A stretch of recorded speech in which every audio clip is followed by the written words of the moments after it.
Not met before, my business is called B is for Brand, and I help small business owners to understand what a brand actually is, to figure out what their brand is, and then learn how to use that to grow their business. So if that sounds like it's going to be useful information to you, then listen on. The first thing is, let's dive in and explore what actually is a brand. So there are many definitions of this, but the one that I prefer is a brand is just what stays in other people's minds about your business. So you might be doing many different things out there to get your business out there, but what is staying in other people's minds? And critically, is it what you want to be staying in their minds? So the process of branding is about being intentional about planting things in other people's minds. Brainwashing is the name of the game. So I'm going to help you learn how to brainwash your customers so that they remember what you would like them to remember. And obviously you want those to be key things about your business that will eventually bring them to your door. Now, there's something very disappointing to tell you. People don't actually remember very much. So only about 3 things. Choose 3 things that are the things you would like people to remember at the awareness stage of building your brand. In marketing, we talk about AIDA: awareness, interest, desire, and action. And the first stage is to build awareness that your business actually exists and let them know what it does. So the first step is choosing those 3 things, and you will be on a strong start building your brand and growing your business.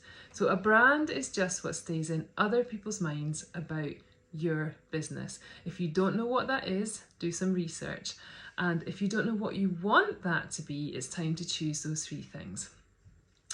Moving on, what is a brand actually made up of? So here at B is for Brand, I have my own definition around that. You won't find this by Googling or in any textbooks. This is something I made up, but I'm all about simplicity. I talk about achieving brand clarity, and I talk about getting to grips with the basics of branding.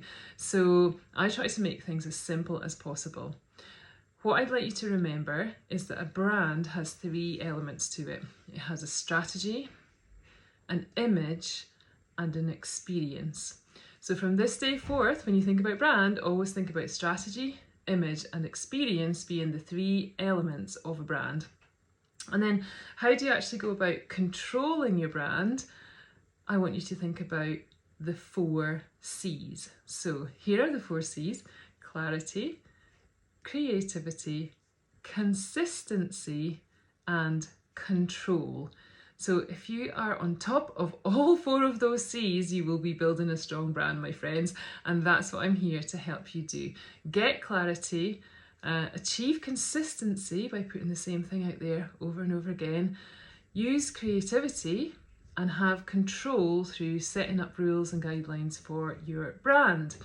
Right, let's go back to the 3 elements of brand: strategy, image, and experience. Everything begins with strategy. When you've got a brand strategy in place, it saves you time, effort, and money, my friends, and that is music to my ears, and I hope it's music to your ears as well. Who doesn't want to save time, effort, and money building their brand and growing their business? The brand strategy is the key tool that can help you do that.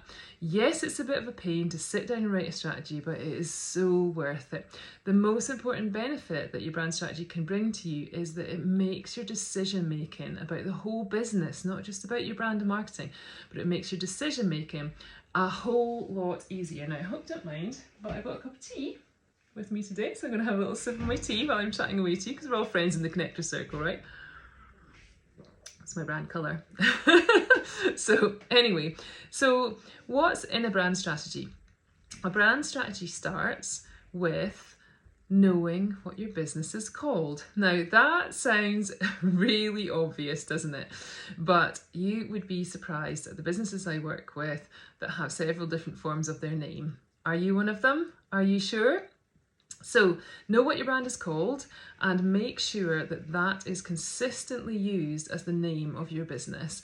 And don't be afraid to correct people if they're not using it properly. You need everybody knowing the real, true, proper name of your business as it should be used so that they Google the right thing when they're looking for your business and so that they are not confused. The American business coach Donald Miller always talks about if you confuse, you lose, noise is the enemy, and having a clear message is the best way to grow your business. So make sure that you are nice and clear in your message and in the name of your business. Now, have you protected the name of your business? That is part of your brand strategy, to protect that. Maybe you've registered it as a business at Companies House. You probably have if you're running a business. But have you registered it, or trademarked it rather, with the IPO? So ipo.gov.uk is the place that you need to go to and search a trademark. Okay, so search for a trademark to make sure that it is actually available as a trademark. And then I would advise you to register your brand name in the categories that you operate in. This video is only short, so I haven't got time to go into that in greater detail, but if you'd like some help with that, drop me a note and we can have a one-to-one.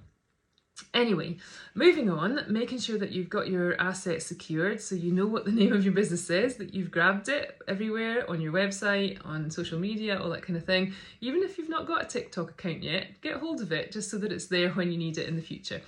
And make sure that you've got it registered on ipo.gov.uk. That's the start of your strategy. The second thing in your strategy is your brand architecture. Is it just one brand that you're managing, or are there different elements to your brand? So there are 3 standard ways of creating an architecture for your brand. There's single brand, and that's the one that I would recommend for most small businesses because it's the easiest and simplest for you to manage. It might not be sufficient for your needs, so there are 2 other ways that you can create architecture around your brand, and one of those is to have what's called a house of brands. That's like Unilever and Procter & Gamble, but unless you got budget like Unilever or Procter & Gamble, who have all the shampoos and all the soap powders, I would not strongly recommend having a house of brands because it is an expensive strategy, usually too expensive for most small businesses. The other strategy that you might want to utilise is called a branded house. So where you have different products and services targeted at completely different markets, you may want to consider a branded house, which means that there is a core brand, the parent brand, and then you follow rules when you create new things. So let's say you're an accountancy firm, but then you start offering a legal service as well because you take on a few lawyers. You would call it, I don't know, Abbott & Co, and then Abbott & Co Legal, Abbott & Co Accountancy. You're following a strategy, you're following a naming convention, use the same colours, typefaces, types of imagery, and you can house it all in one website under the parent brand. You can have different landing pages leading to the different services, but it's saving you time, effort and money just to have one website, and it actually means that you can cross-sell across those businesses as well. Does that sound like something that might be affecting your business? If you want to have more of a chat, why not drop me a note on LinkedIn or message me on B is for Brand on any of the platforms available to humankind. I'm pretty much on all of them. Okay, so now you've got that squared away, you know the name and you know the brand architecture. There are just 5 headings in the brand strategy that you need to be aware of. So we've got the why, start with why, Simon Sinek, working out a clear why that's going to motivate you, motivate your staff, and, you know, actually resonate with the customer, not that you have to tell your customer what the why is. The second thing is big goal. A lot of people talk about mission or vision. I dispense with those words because they often get confused and they get used differently. So I talk about the big goal. Crucially, this is 30 years from now. What do you want this business to look like in 30 years' time? It might be that you're not part of that. That's okay, that doesn't matter, because it's not you we're talking about, by the way, it's the business. One of the key things to remember is when you have a business, there are usually 2 brands. There's you and your own personal brand that you may or may not choose to use, and the business has a brand and an identity of its own. So we are talking about branding your business here. What is the business going to look like in 30 years' time?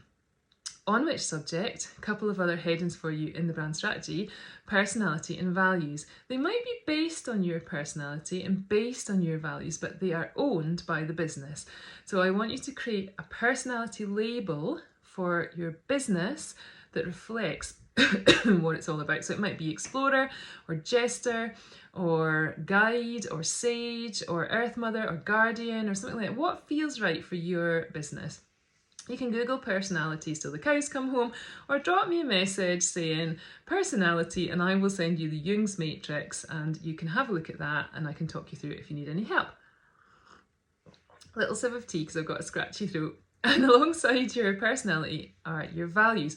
Now, I have a pet hate about values. Most companies have terrible values, absolutely terrible, boring brand values that don't tell me anything I hadn't assumed already, and also don't help that company stand out from the crowd. Don't be one of them. Make yourself some amazing brand values. Say things that will really differentiate you. They might be based on common values in your sector, but I don't want to hear you using words like honesty, integrity, trust, sustainability. They're all banned words, okay? They're givens, really. I'm not going to work with anyone that I don't think as a customer that I can trust. And hey, by the way, you don't get to decide whether I can trust you or not. That's my decision as the customer. So values should unpack a little bit more of the personality of your business and tell me a bit more about what it's going to be like if I choose to work with you. And then I'm going to choose whether I want to be in your tribe or not.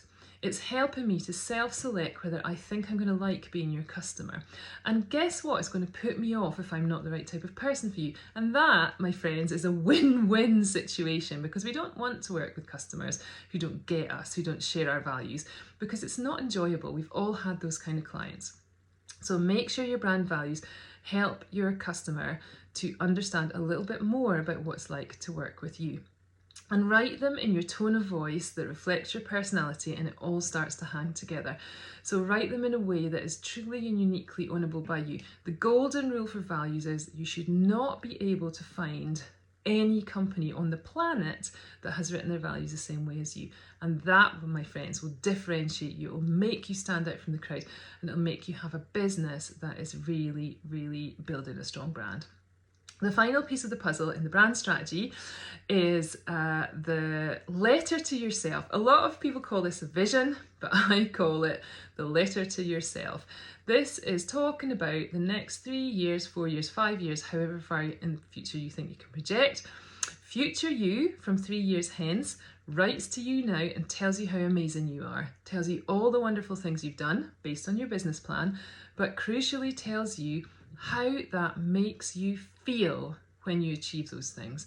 This is an emotional piece, my friends. Sit down on a Saturday morning or a Tuesday at 7 in the morning with a cup of coffee and write to yourself about the success that you've achieved.